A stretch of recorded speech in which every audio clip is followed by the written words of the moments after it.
Hi అండి. Hello. Welcome to my channel SN world. Subscribe చేసుకోండి.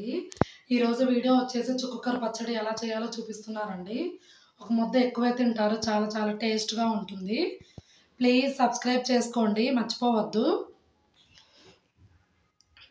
అదిగోండి చుక్కకూర అండ్ ఉల్లిపాయ ఒకటండి, నువ్వులు, అలాగే ఎండుమిర్చి, పచ్చిమిర్చి తీసుకున్నాను నేనైతే.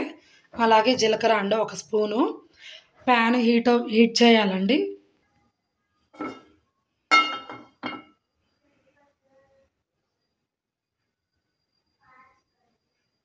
నువ్వులు వేయించుకొని ప్లేట్లోకి తీసుకోవాలండి. ఇదిగోండి. అలాగే పచ్చిమిర్చి అండి, వీటిని ప్యాన్లో ఆయిల్ వేసుకొని జీలకర్ర వేసుకోవాలండి. జీలకర్ర వేసుకొని వేగిన తర్వాత చుక్కకూర వేసుకోవాలండి. ఇందులో చుక్కకూర వేయించుకోవాలండి నూనెలో.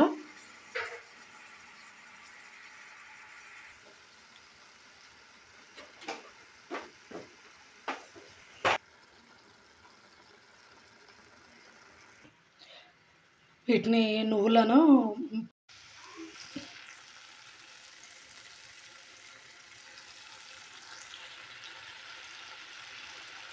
ఇందులో వేయించుకోవాలండి. వేయించుకున్న తర్వాత మనము నువ్వుల పొడి పట్టుకున్నాం కదా మిక్సీలో, ఆ పొడిని కూడా వేసుకోవాలి ఇందులో. ఈ పొడి వేసుకున్నామండి. దీన్ని కొంచెం కలియబెట్టుకోవాలి గరిటెతో.